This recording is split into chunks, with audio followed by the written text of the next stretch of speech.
అందరికీ నమస్కారం.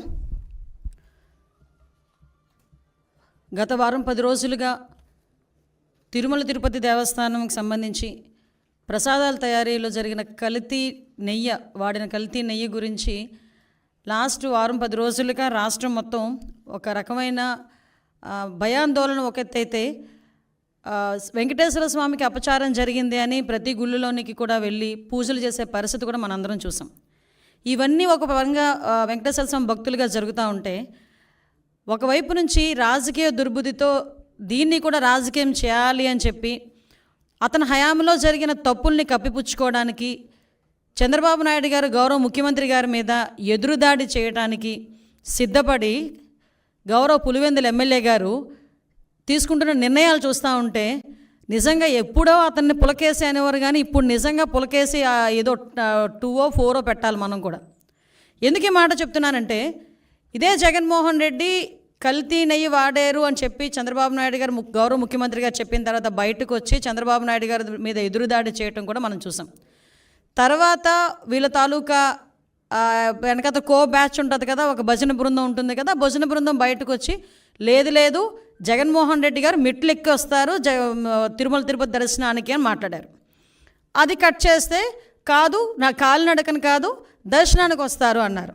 ఇదంతా జరుగుతుంది. ఓకే, దర్శనానికి వస్తే రప్పించుదాము, కూర్చోబెట్టి అన్ని గౌరవ మర్యాదలు ఇచ్చి డిక్లరేషన్ మీద సంతకం పెట్టించుకొని అతన్ని తీసుకెళ్ళి దర్శనానికి పంపిద్దామని చెప్పి ఆలయ అధికారుల దగ్గర నుంచి భద్రతా దృష్ట్యా పోలీస్ డిపార్ట్మెంట్ వాళ్ళు అందరూ కూడా అతను రాటుకని ఆహ్వానించారు. ఆల్ ఆఫ్ సడన్ అతనికి ఇష్టం లేకనో లేకపోతే ఇంట్లోంచి బయటికి తల్లి చెల్లికి పట్టిన గతి పడతాదని భయం వేసో తెలియదు, కానీ ఆటోమేటిక్గా లాస్ట్ మినిట్లో అయితే నేను వెళ్ళట్లేదు అని చెప్తూ కుంటి సాకులు చెప్పే పరిస్థితి వచ్చింది. ఏంటా కుంటి సాకులు అంటే, డైరెక్ట్గా బయటకు వచ్చి మాకు నోటీసులు ఇచ్చారు అన్నారు. అరే, పోలీస్ యాక్ట్ సెక్షన్ 30 అన్నది ఈరోజు చంద్రబాబు నాయుడు గారు తీసుకొచ్చింది కాదు. నీకులాగా జీవో నెంబర్ 1 ఇచ్చి సభలు అది ఆపుదామని చెప్పి లోకేష్ గారు పాదయాత్ర చేసినప్పుడు వచ్చిన జీవోలు కాదు ఇవి. పోలీస్ యాక్ట్ సెక్షన్ 30 అన్నది ఎప్పుడైనా శాంతి భద్రతలకు విఘాతాలు కలుగుతాయి అనుకునేటప్పుడు డిపార్ట్మెంట్ వాళ్ళు రెగ్యులర్గా ఇచ్చే నోటీస్ అది. ఆ నోటీస్లో చాలా క్లియర్గా వైఎస్ జగన్మోహన్ రెడ్డి గారు ఆంధ్రప్రదేశ్ మాజీ ముఖ్యమంత్రి 27/9/24, 28/9/24 తేదీల్లో తిరుపతి తిరుమల పర్యటించనున్నారని ప్రభుత్వ అధికారిక సమాచారం ద్వారా తెలిసినది. ఈ పర్యటనలో శ్రీ వైఎస్ జగన్మోహన్ రెడ్డి గారు తిరుమలలో శ్రీ వెంకటేశ్వర స్వామి వారిని దర్శించుకోనున్నారు. ఈ పర్యటనకు స్వాగతం పలికేందుకు తిరుపతి జిల్లా మరియు పరిసర జిల్లాల నుంచి సుమారు 10,000 మంది వైఎస్ఆర్సీపీ నాయకులు, కార్యకర్తలు తిరుపతికి రావాలని సోషల్ మీడియా ద్వారా విస్తృత ప్రచారం జరుగుతున్నది. అదేవిధంగా ఈ పర్యటన అడ్డుకుంటామని వివిధ రాజకీయ పార్టీలు, హిందూ ధార్మిక సంఘాలు, ప్రజా సంఘాలు కూడా సోషల్ మీడియా ద్వారా విస్తృత ప్రచారం జరుగుతున్నది. ఈ సందర్భంలో తిరుపతి జిల్లాలో ఉద్రిక్త పరిస్థితులు, శాంతి భద్రతలకు విఘాతం కలిగే అవకాశం ఉన్నది. ఈ పరిస్థితుల వల్ల రాబోయే తిరుమల బ్రహ్మోత్సవాలు మరియు ప్రపంచవ్యాప్తంగా తిరుపతి తిరుమలకు వచ్చే యాత్రికులపై ప్రభావం చూపే అవకాశం ఉన్నది. అదేవిధంగా గౌరవ తిరుపతి జిల్లా సూపరింటెండెంట్ ఆఫ్ పోలీస్ వారు తిరుపతి జిల్లాలో సెక్షన్ 30 పోలీస్ యాక్ట్ను అమలు చేసి ఉన్నారు. కావున తిరుపతి జిల్లాలో ఎటువంటి ర్యాలీలు, సభలు, సమావేశాలు, భారీ జనసమూహాలు ముందస్తు అనుమతి లేకుండా జరుపుటకు నిషేధించబడినది. ఇట్టి నిబంధనలు ఎవరైనా అతిక్రమించిన ఎడల వారిపై చట్టపరమైన చర్యలు తీసుకొనబడును. కావున అన్ని వర్గాల వారు తిరుపతి జిల్లాలో శాంతి భద్రత పరిరక్షణకై పోలీసు వారికి సహకరించాల్సిందిగా కోరడమైనది. ఇది నోటీస్. దీన్ని నిన్న కావాలని 10 సార్లు చూపించి ఇందులో అతనికేదో నోటీసులు ఇచ్చామని చెప్పి మాట్లాడి ప్రజలకి ఒక రాంగ్ పర్సెప్షన్ క్రియేట్ చేయడానికని చాలా విశ్వ ప్రయత్నాలు చేశాడు జగన్మోహన్ రెడ్డి. నేనేమంటానంటే, జగన్మోహన్ రెడ్డికి సూటిగా అడుగుతున్నా, జగన్మోహన్ రెడ్డికే కాదు వాళ్ళ తాలూకా నాయకులందరికీ కూడా, ఒక్క బైండ్ ఓవర్ అయినా మేము చేసామా? ఒక్క నాయకుడినైనా హౌస్ అరెస్ట్ చేసామా? ఒక్క నాయకుడినైనా ప్రివెంటివ్ అరెస్ట్ చేసామా? ఒక్క నాయకుడి ఇంటి దగ్గర పోలీస్ పహారా ఏమైనా ఉందా? కనీసం ఎక్కడైనా మీకు ఆయన ఎయిర్పోర్ట్లో నుంచి దిగిన తర్వాత మళ్ళీ అక్కడికి వెళ్ళినంత వరకు కూడా అతనికి భద్రత నిమిత్తం ఉండే పోలీసులు తప్పించి పోలీసులు భారీగా మోహరించిన పరిస్థితులు ఏమైనా ఉన్నాయా? అంటే చాలా క్లియర్గా ఎందుకు మేము ఆ నోటీసులు కూడా ఇవ్వాల్సి వచ్చింది అంటే, కేవలం అక్కడ బ్రహ్మోత్సవాలు జరుగుతున్నాయి. ఈ కల్తీ నెయ్యి మీద సిట్ కూడా ఏర్పాటు చేయడం అయింది. ఒక పక్క నుంచి జగన్మోహన్ రెడ్డి మీద ఉన్న కోపంతో కొన్ని మంది ధార్మిక సంఘాలు కూడా కొన్ని సోషల్ మీడియాలో మొత్తం కొంతమంది మెసేజ్లు ఫార్వర్డ్ చేసుకున్నారు. At the same time YSRCP నాయకులు కూడా భారీగా జన సమీకరణ చేయడానికి వాళ్ళు సోషల్ మీడియాలో మెసేజ్లు ఫార్వర్డ్ చేసుకున్నారు. ఈ నేపథ్యంలో ప్రజలకు ఇబ్బంది కలగకుండా, యాత్రికులకు ఇబ్బంది కలగకుండా, విఐపీస్కి ఇబ్బంది కలగకుండా ఉండటానికి రెగ్యులర్గా శాంతి భద్రతలు విఘాతం కలిగిస్తాయనుకునేటప్పుడు పోలీస్ డిపార్ట్మెంట్ వాళ్ళు ఇచ్చే నోటీస్ అది. ఆ నోటీస్ కూడా జగన్మోహన్ రెడ్డికి ఇవ్వలేదే. జగన్మోహన్ రెడ్డిని రావద్దు అని ఎవరు చెప్పలేదే. మీరు రాకండి అని మేము ఎవరూ చెప్పలేదే. వస్తే మిమ్మల్ని అరెస్ట్ చేస్తామని చెప్పలేదే. ఏ రోజు చంద్రబాబు నాయుడు గారిని ఎయిర్పోర్ట్లోనే ఆపేసినట్టుగా మేము ఎప్పుడు ఆపడానికి మేము ప్రయత్నం చేయలేదే. నిజంగా జగన్మోహన్ రెడ్డి గారిని ఆపాలనుకుంటే ఆయన ఇంత ధైర్యంగా ఈ సెంట్రల్ జైలు విజిట్లు చేసేవాడు ఆయన? ఎంతమంది సెంట్రల్ జైల్లో ఉంటే విజిట్లు చేశాడు ఆయన? మేము ఎప్పుడైనా ఆపామా? అంటే విషయం ఏంటంటే, మేము ప్రజాస్వామ్యబద్ధంగా ముందుకెళ్తున్నప్పుడు మా మీద బురద చల్లటానికి పోలీసు నోటీసులు నాకు ఇచ్చారు అని చెప్పి నిన్న అతనికి వెళ్ళడానికి, ఫస్ట్ ఆఫ్ ఆల్ అతనికి వెళ్ళడానికి ఇష్టం లేదు తిరుమల తిరుపతి దేవస్థానానికి. దట్టు డిక్లరేషన్ ఇచ్చి వెళ్ళడానికి అసలు ఇష్టం లేదు. మళ్ళీ నేను నొక్కి పెడుతున్నా, డిక్లరేషన్ వన్స్ ఇచ్చి కనుక ఆయన టెంపుల్లోకి వెళ్తే వాళ్ళ ఇంట్లో తల్లికి చెల్లికి బట్టిన గతే అతనికి పడతాదేమో అన్న ఉద్దేశంతో అతను వెళ్ళడం మానేశాడు. ఆ మర్మం ఏంటో మీరే గ్రహించండి. అంటే విషయం ఇది అయింది. తర్వాత ఈరోజు ఒకవైపు నుంచి తిరుమల తిరుపతి దేవస్థానానికి బ్రహ్మోత్సవాల టైంలో రాజకీయ నాయకులే కాదు, సుప్రీంకోర్టు జడ్జెస్, వివిధ విఐపీలు, వివిఐపీలు అందరూ వస్తారు. ఆ భద్రత కూడా మాదే బాధ్యత. ఆ భద్రత నేపథ్యంలో మేమందరం కూడా ఎట్టి పరిస్థితుల్లోని విఘాతాలు, శాంతి భద్రతలు విఘాతం కలిగించకూడదని చెప్పి నోటీసులు ఇస్తే దాన్ని ఈ రకంగా మాట్లాడి టాపిక్ని డైవర్ట్ చేయడానికి నోటీసుల వైపు తీసుకొచ్చాడు. ఇతగాడు మళ్ళీ మేమేదో డైవర్షన్ పాలిటిక్స్ చేస్తున్నామని మాట్లాడతాడు. అని ఇప్పటికీ కూడా మేము స్టాండ్ అయి ఉన్నాం. కల్తీ నెయ్యి ఉంది. కల్తీ నెయ్యి అయితే లడ్డూ ప్రసాదంలోని కల్తీ నెయ్యి చేర్చారు. కల్తీ నెయ్యితో ప్రసాదం తయారు చేయబడింది. దాని గురించని ముఖ్యమంత్రి హోదాలో ఉన్న చంద్రబాబు నాయుడు గారు కానీ, ఉప ముఖ్యమంత్రి హోదాలో ఉన్న పవన్ కళ్యాణ్ గారు కానీ, లోకేష్ బాబు గారు కానీ మేమందరం మాట్లాడుతున్న ఈ నేపథ్యంలో దాని గురించి మాట్లాడండి అంటే, దాని గురించి మాట్లాడకుండా నేను మెట్లు ఎక్కుతాను, ఏంటది దర్శనానికి వెళ్తాను అని చెప్పి డైవర్ట్ చేయడానికి ప్రయత్నం చేసింది నువ్వు. ఈరోజు మళ్ళీ తిరిగి డైవర్షన్ పాలిటిక్స్ అని చెప్పి మా మీద మాట్లాడే పరిస్థితి కనిపిస్తూ ఉంది. ఈ నేపథ్యంలో ఒక గోల్డెన్ వర్డ్ వచ్చింది నిజంగా, లడ్డు నాణ్యత అట, లడ్డు టేస్ట్ అట. అరే నాకు అర్థం కాంది, జగన్మోహన్ రెడ్డి ఏ రోజైనా లడ్డు టేస్ట్ చేశారా? తిరుమల తిరుపతి దేవస్థానం ప్రసాదం లడ్డూని ఆశీర్వాదానికి అక్షతలు వేస్తేనే 10 సార్లు దూకున్నాడు. అక్షంతలన్నీ అయిపోయినంత వరకు ప్రతి టీవీ వాళ్ళు కూడా చూపించారు. అది ఎక్కడ? మండపంలోనే. ఎక్కడ ఆశీర్వాదం ఇచ్చిన ఆ మండపంలోనే. ఇంకా సాల్వ్ అయ్యక ముందే అక్షంతలు వేసిన దానికి, ఆ పంతులు అక్షంతలు వేసిన దానికి మనమైతే ఆ అక్షంతలు ఎప్పుడు ఉంటాయా? ఉంటే బాగున్ను, రోజంతా ఉంటే బాగున్ను, ఆశీర్వచనం అనుకొని మనం చక్కగా బయటకు వస్తాం.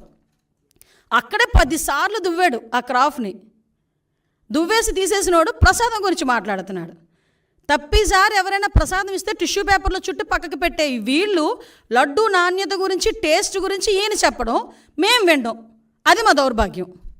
ఇటువంటి పరిస్థితుల్లోని మాట్లాడి ఈయన లడ్డు టేస్ట్ గురించి, అరే ఈ లడ్డు టేస్ట్ ఎక్కడ మనకి ప్రాబ్లం వచ్చింది అని చెప్పి ఆ రోజే జూన్ నెలలోని 12, 20, 25 తారీఖులు, జూన్ 4న వచ్చిన లారీల్లో 4 సంబంధించిన నెయ్యి ట్యాంకర్లని ముందు యూజ్ చేశారు. ఆ ముందు యూజ్ చేసిన నెయ్యి ట్యాంకర్లలోని ఆ నెయ్యి ప్రాబ్లంగా ఉందని ప్రతి భక్తుల దగ్గర నుంచి ఫిర్యాదులు అందిన తర్వాత మిగతా 4 ట్యాంకర్లకి మేము టెస్టులు చేపిస్తే ఆ టెస్టులు ఎన్డీడీబీ రిపోర్టుల ప్రకారం అందులోని కల్తీ జరిగింది, జంతువుల కొవ్వు కలిసింది అని చాలా క్లియర్గా దానిలో మెన్షన్ చేస్తే దాని గురించి అని చెప్పి మాట్లాడరా అంటే దాని గురించి మాట్లాడకుండా ఎన్డీడీబీ రిపోర్ట్లో డిస్క్లైమర్ గురించి మాట్లాడతారు. అక్కడే అతగాడి తెలివితేటలు బుర్రలోంచి మోకాల్లోకి వచ్చేసాయని సంగతి అర్థమవుతుంది. అరే డిస్క్లైమర్ అన్నది ప్రతి దానికి కామన్. అది నువ్వు తలనొప్పి డోలో ట్యాబ్లెట్ వేసుకున్నా కూడా డిస్క్లైమర్ ఉంటుంది, తెలుసా నీకు? ఒక ఏంటది, మనం ఎల్ఐసికి సంబంధించి ఏదైనా మనం ప్రీమియం ఏదైనా పెట్టుకున్నాం అనుకోండి, దాంట్లో కూడా కింద డిస్క్లైమర్ ఉంటుంది. నువ్వు ఎక్కడికి వెళ్ళి ఏ వస్తువు కొన్నా కూడా డిస్క్లైమర్ ఉంటుంది. ఆ డిస్క్లైమర్లో నాడేదో రాశాడని చెప్పేసి దాని గురించి మాట్లాడుతున్నావు. వీళ్ళు జరిగిన తప్పుని కప్పిపుచ్చుకునే ప్రయత్నం చేస్తున్నారు తప్పించి జరిగిపోయిన తప్పుని జరిగిందని ఒప్పుకోవడం కానీ దానికి క్షమాపణలు కోరడం కానీ జరగట్లే, అది కనిపించట్లే. ఆవిడ అనకూడదు కానీ స్పీకర్ పొజిషన్లో ఏం మాట్లాడతాడండి? ఆవట పామాయిలు ఈ సంబంధించిన ఆయిల్ ఫుడ్ ఎక్కువ తినేసిందంట, అందుకని ఆ వచ్చిన పాల్లోనే అందులోకి వచ్చిన నెయ్యిలోని కూడా కొవ్వు కలిసిందట. ద గ్రేట్ జనరల్ సెక్రటరీ, అతను పెద్ద లాయరు, అతగాడు మాట్లాడతాడు పంది కొవ్వు రేట్ల గురించి మాట్లాడతాడు. అంటే వీళ్ళ తాలూకా స్థాయి, వీళ్ళ తాలూకా ఆలోచన పరిజ్ఞానం ఎలా ఉందో ఆలోచించండి. అంత కాస్ట్లీ పందికొవ్వట ఈ నెయ్యిలో కలిపేస్తారా అని అడిగాడు. అంటే అతగాడి తాలూకా తెలివితేటలు ఇలాంటి వాడిని పెట్టుకుని చేశారు. దీవన్నిటికీ కూడా సిట్ ఏర్పాటు చేస్తే సిట్ కూడా సొంత మనుషులతో చేయించారు సిట్ అన్నాడు. లేకపోతే సాక్షి ఉద్యోగస్తులతో ఏమంటారా? సాక్షి ఉద్యోగస్తులతో వేసేది సిట్ కాదయా, ప్రభుత్వ ఉద్యోగస్తులతో వేసేది సిట్టు. ఈ అధికారులందరూ కూడా నీవు పనిచేసినప్పుడు, నువ్వు ముఖ్యమంత్రి ఉన్నప్పుడు కూడా పనిచేసిన వాళ్ళే. ప్రభుత్వ ఉద్యోగులు, పోలీస్ డిపార్ట్మెంట్ వాళ్ళు ఒక ఐజీ ర్యాంకర్ని సిట్ ఏర్పాటు చేసి ఆ సిట్కి మీరు సిట్కి మొత్తం అంతా రెడీ చేసి దర్యాప్తు చేయండి అని చెప్తే ఆ సిట్ మీద కూడా మీరు కామెంట్ చేస్తున్నారంటే మీరు తప్పుని కప్పిపుచ్చుకోవడానికి ఎంత ప్రయత్నం చేస్తున్నారు? మరి విజిలెన్స్ ఎంక్వైరీ వద్దు అని చెప్పి ఎందుకు కోర్టులకు వెళ్ళే పరిస్థితి వచ్చింది? అసలు యాక్చువల్గా ఈ తిరుమల తిరుపతి దేవస్థానం తాలూకా లడ్డూ గురించి కూడా మాట్లాడకూడదు అని వీళ్ళు ఎక్కడో కూడా ఒక ఇది కూడా పెట్టారు, కేసు కూడా వేశారు.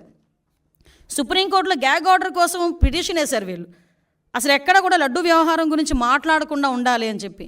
అంటే వీళ్ళు చేసిన పొరపాటు తెలిసిపోతుంది అని చెప్పి ఎంత దారుణంగా మాట్లాడుతున్నారో మనకు అర్థమవుతుంది. అరే మీకు డిక్లరేషన్ ఇస్తాము, డిక్లరేషన్ తీసుకొని మీరు వెళ్ళాలి, అందులో తప్పే ఉంది. ఎందుకు ఈరోజు మీరు తెలుసు, ప్రతి ఒక్క ప్రపంచం మొత్తానికి మీ ఫ్యామిలీ క్రిస్టియన్ ఫ్యామిలీ అనే సంగతి తెలుసు. నిజంగా మీకు వెంకటేశ్వర స్వామి మీద భక్తితోనే మీరు టెంపుల్కి వచ్చారు, భక్తితో నేను వచ్చాను అని చెప్పి ఒక సిగ్నేచర్ చేసి లోపలికి వెళ్ళడానికి మీకు వచ్చే ప్రాబ్లం ఏంటి? ఆ డిక్లరేషన్ మీద మీరు అంత రాద్ధాంతం చేయాల్సిన అవసరం ఏమొచ్చింది? ఆ డిక్లరేషన్ మీద సంతకం పెట్టడానికి ఇష్టం లేక గొడవలు సృష్టిస్తారట, టమోటాలు ఇసురుతారట, గుడ్లు ఇసురుతారట, అలాగట ఇలాగట అని ఆ ఎక్స్ చైర్మన్ కరుణాకర్ రెడ్డి వీళ్ళందరూ కూడా టీవీలో దగ్గరికి వచ్చి మాట్లాడటం. అంటే వాళ్ళే ఒకవేళ నిజంగా వచ్చినా వాళ్ళే అవి కూడా చేయించుకొని మన గులకరాయి టైపు, కోడికెత్తి టైపు చేయించుకొని తిరిగి జనాల మీదకి వెళ్ళే పరిస్థితి కూడా ఉంటుంది. ఇవన్నీ అరే నువ్వు వెళ్ళవయ్యా, నువ్వు హైందవ సంప్రదాయాన్ని పరిరక్షించెళ్ళు, ఎందుకు ఈ మాట చెప్తున్నావంటే మీరు ఒకసారి అర్థం చేసుకుంటానండి.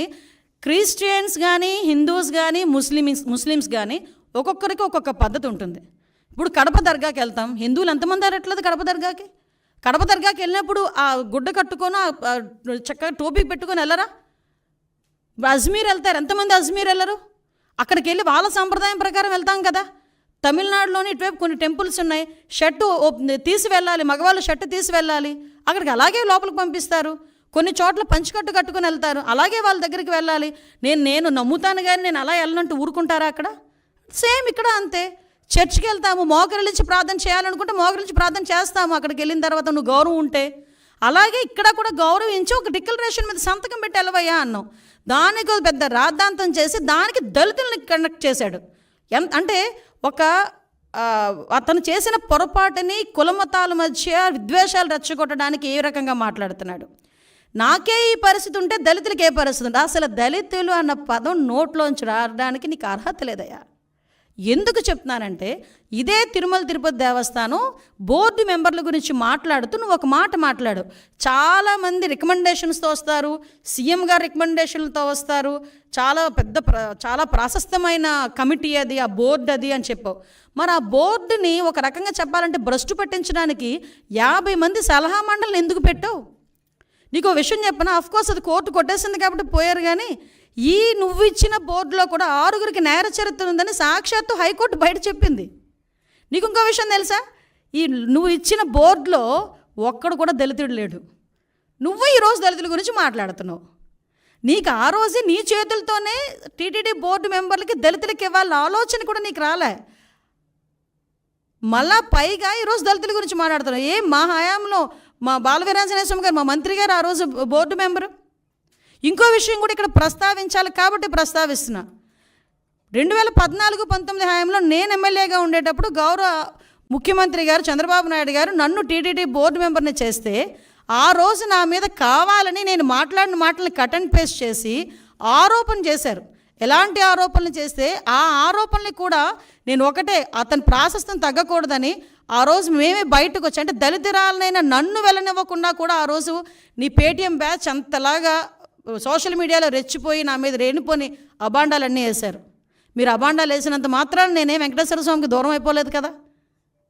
ఆ రోజు దళితురాలను నన్ను కూడా వెళ్ళనివ్వలేదు, దళితులకి ఎవరికి పోటీ పెట్టనివ్వలేదు, కనీసం వాళ్ళకి ఇవ్వలేదు, దళితులకి ఎవరికి నువ్వు బోర్డు మెంబర్ ఇవ్వలేదు. ఈరోజు నువ్వు మాట్లాడుతున్నావు. నేను ధైర్యంగా చెప్తున్నాను, ఎస్ నేను హిందువుని. నువ్వు చెప్పగలవా? బయటకు వచ్చి చెప్పు, డిక్లరేషన్ మీద సంతకం పెట్టవయ్యా అంటే పారిపోయి ఇంట్లో కూర్చున్నావు. ఈరోజు నువ్వు మాట్లాడుతున్నావు దీని గురించి. ఇలాంటి విషయాలన్నీ కూడా ఒక్కసారి మనం కూడా, నేను ఒకటే చెప్తున్నా, ఈరోజు దళితుల గురించి అంటే దళితులు అంటే ఏంటంత చిన్న చూపు? ఏం దళితులు ఎవరు గుళ్ళకి వెళ్ళట్లేదా? ఈరోజు నీకు విషయం తెలుసా? తిరుమల తిరుపతి దేవస్థానం మీద డిప్యూటీ ఈవో పొజిషన్లో ఉన్న వాళ్ళు చాలామంది వెళ్తున్నారు. ఒకసారి చెక్ చేసుకో. నీ హయాంలో ఉండొచ్చు, నువ్వు ఉండలేకపోవచ్చేమో, మా హయాంలో ఉంటారు. ఎందుకంటే మాట్లాడితే మానవత్వం అన్న పదం సిగ్గుపడుతుందయ్యా జగన్మోహన్ రెడ్డి, నీ నోట్లోంచి ఆ పదం వస్తే. నువ్వు మానవత్వం గురించి మాట్లాడేటప్పుడు వెనకతలు పిక్చర్ వేసుకో. మీ బాబాయ్ హత్య, గొడ్డలిపోటు గురించి ఒక పిక్చర్ వేసుకో, అప్పుడు మానవత్వం గురించి మాట్లాడేది. కానీ వెనకతను ఇంకో పిక్చర్ వేసుకో.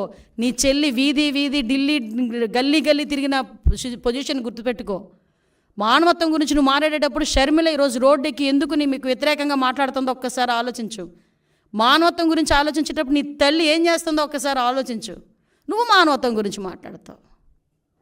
మన సెక్యులరిజం, ఏమి సెక్యులరిజము? అందుకేనా సార్వభౌమత్వాన్ని గురించి, సెక్యులరిజం గురించి నువ్వు మాట్లాడతావు. ఇదేం దేశం మాట్లాడు.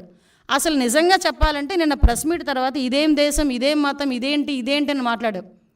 దేశద్రోహం, దేశ బహిష్కరణ కింద నిన్ను బయటకు పంపించేయాలి. అఫ్కోర్స్ నువ్వు ఎలాగో వెళ్ళిపోదాం నిర్ణయించుకున్నావేమో కాబట్టి ఇలాంటి మాటలు మాట్లాడుతున్నావు. లాస్ట్ 5 సంవత్సరాలు చక్కగా సంపాదించి బయట పెట్టుకున్నావు బయట దేశాల్లో. ఇంకెలాగ ఇక్కడ ఉన్న వాళ్ళు బయటకు వస్తే తన్నేలా ఉన్నారని చెప్పేసి వెళ్ళిపోవడం రెడీ అయినట్టున్నావు. అఫ్కోర్స్ అందువల్ల నువ్వు ఆ మాట మాట్లాడుతున్నావేమో. నిజంగా దేశద్రోహం చట్టం కనుక ఉండుంటే నిన్న ఆ కేసులు ఈరోజు బుక్ చేసేవాళ్ళని. దేశ బహిష్కరణ అన్నదే నీకు కరెక్ట్. భారతదేశంలో పుట్టి భారతీయుడిగా ఉండి ప్రపంచంలో ఏ దేశం వెళ్ళినా కూడా నేను భారతీయుడిని సగర్వంగా నాకు తలెత్తుకుని తిరిగే ప్రతి భారతీయుడు సిగ్గుపడేటట్టుగా భారతదేశంలో ఉండి అదే ఆంధ్రప్రదేశ్ ముఖ్యమంత్రిగా చేసే 5 సంవత్సరాలు ఈరోజు నువ్వు ఇదేం దేశం అని అడుగుతున్నావంటే నిన్ను దేశ బహిష్కరణ కాకుండా ఇంకేం చేయాలి?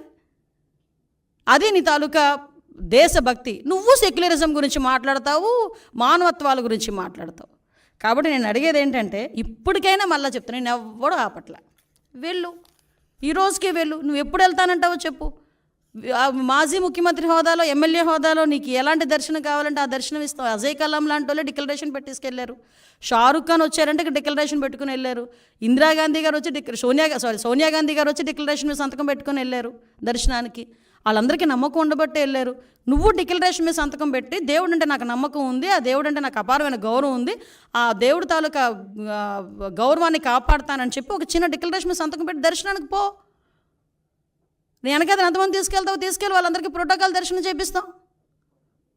అంతే తప్పించి ఈరోజు నువ్వు ఇష్టం లేక, హిందుత్వాన్ని గౌరవించే సత్తా లేక, గౌరవించడం కూడా ఇష్టం లేక ఈరోజు తిరిగి మా మీద బురద చల్లడానికి ప్రయత్నం చేసే పరిస్థితి ప్రజలందరూ కూడా గ్రహించున్నారు. దయచేసి ఇలాంటి వాటి మీద పక్కన పెట్టి నువ్వు ఎప్పుడు వెళ్తానన్నా కూడా మేము చక్కగా మేమందరం వెల్కమ్ చెప్తాము. వెళ్ళి డిక్లరేషన్ మీద ఎనీ టైం డిక్లరేషన్ మీద సంతకం పెట్టి నువ్వు వెళ్ళొచ్చు అని చెప్పి జగన్మోహన్ రెడ్డి గారికి తెలియజేసుకుంటూ ఒకటి మాత్రం చెప్తున్నానండి, మన భారతదేశంలో అన్ని మతాల వాళ్ళని కూడా సమానంగా గౌరవించే పరిస్థితి ప్రతి ఒక్క భారతీయుడికి ఉంటుంది. గౌరవించి తీరాలి. ప్రతి ఒక్క సంప్రదాయాన్ని గౌరవించి తీరాలి. హిందువులోని కూడా చాలా సాంప్రదాయాలు ఉంటాయి, ఆ సాంప్రదాయాలను కూడా మనం గౌరవిస్తాం. అటువంటి పరిస్థితుల్లో ఒక కలియుగ వెంకటేశ్వర స్వామి అంటే ప్రపంచంలోనే ప్రాశస్తమైన గుడి. చాలామంది మొక్కుబడులు ఏ రేంజ్లో తీర్చుకుంటారంటే, కొంతమంది ఎక్కడున్నా ప్లస్ కాలినడకన వస్తారు, కొండ మీదకి కాలినడకన ఎక్కుతారు, మోకాళ్ళ మీద నుంచి ఎక్కుతారు కొంతమంది. అంతమంది నమ్మకం ఉన్న, అంతమందికి ఆశీస్సులు ఇస్తున్న ఆ కలియుగ వెంకటేశ్వర స్వామి విషయంలో ఆ గౌరవాన్ని, ఆ ధర్మాన్ని పాటించకపోతే ఒకటేంటంటే ప్రజలు చూస్తున్నారు, ఆ దేవదేవుడు కూడా చూస్తాడు.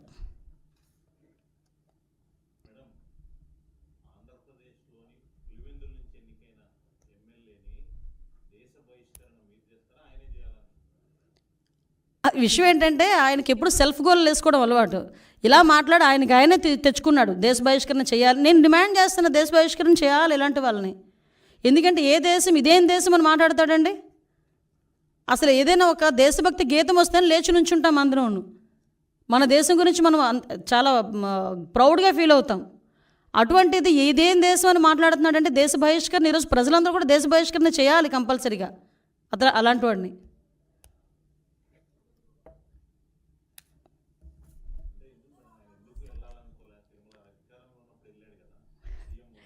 వెళ్ళాలి అంటే డిక్లరేషన్ ఇవ్వాలి. డిక్లరేషన్ ఇచ్చి వెళ్తే కనుక పరిస్థితి ఏంటో ఆలోచించండి ఒకసారి. ఇన్ని రోజులు ఎందుకు కనీసం ప్రసాదం తినడానికి కూడా, అంటే ఇతగాడి పరిస్థితి ఎలా ఉంటుందంటే దేవుడైనా నా గుమ్మం దగ్గరికి రావాలనుకునే తత్వం అండి. అందుకే తాడేపల్లి ఇంటి దగ్గర తీసుకొచ్చి గుళ్ళు కట్టించుకున్నాడు, సెట్టింగ్లు వేసుకున్నాడు. కట్టించుకోవడం కూడా కాదు, సెట్టింగ్లు వేసుకున్నారు. సెట్టింగ్ అంటే అప్పటికప్పుడు ప్రజలకి మీడియాకి చూపించేసి మళ్ళీ సెట్టింగ్ తీసేవచ్చు.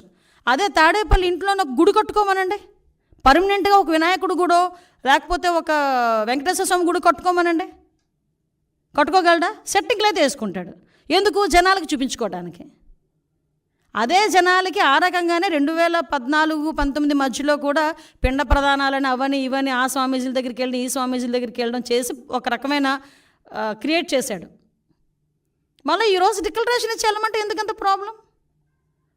అతను డిక్లరేషన్ ఇచ్చి వెళ్ళడు అతను, ఎందుకంటే ఆ హిందుత్వం మీద అతనికి ఆ గౌరవం లేదు.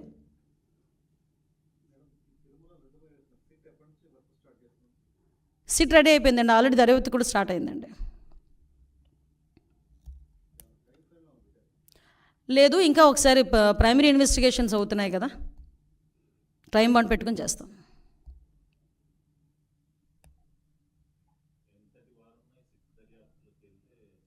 ఎలాంటి వారైనా ఏ పొజిషన్లో ఉన్నా ఈ సిట్టు దర్యాప్తులో కనుక తప్పు చేసాడు అన్న సంగతి తేలితే శిక్ష తప్పదు. ఎందుకంటే ఇది సెంటిమెంట్తో కూడుకున్న వ్యవహారం, ప్రజల మనోభావాలు, హిందువుల మనోభావాలతో కూడుకున్న వ్యవహారం ఇది.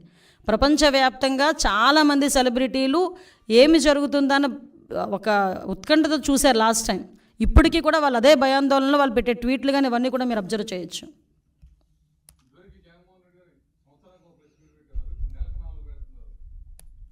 అంటే నాకు తెలిసేది కూడా నెలకి 4 కూడా క్లోజర్లో పెడుతున్నారట.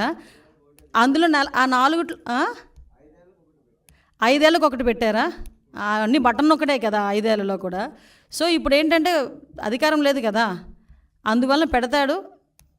కర్మ ఏంటంటే నెలకి 4 పెట్టినా 40 తప్పులు ఉంటాయి అందులోని, అది వేరే విషయం. నేను ఒకటే చెప్తున్నా, అది కూడా బహిరంగంగా బయటకు వచ్చి మారడమనండి. చర్చిలకి రమ్మంటే రారు, ఇన్సైడ్లో కొంతమందిని అలౌ చేసి మాత్రం ప్రెస్ మీట్లు అంటారు. మళ్ళా పులి ఎలివేషన్స్ మాత్రం మామూలుగా ఉండవు.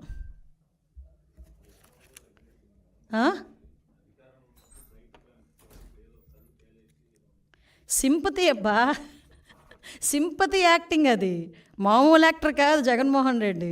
అందుకే మీరు అబ్జర్వ్ చేయండి, నేను నిన్ననే అనుకున్నాను ఈ మాట కూడా, గ్లో తగ్గినట్టు ఉందండి మనోడికి అని.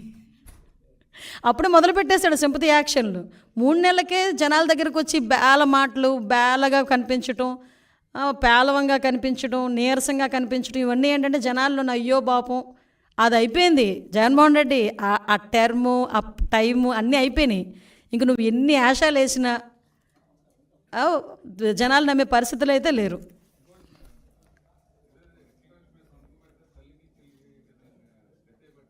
అవును,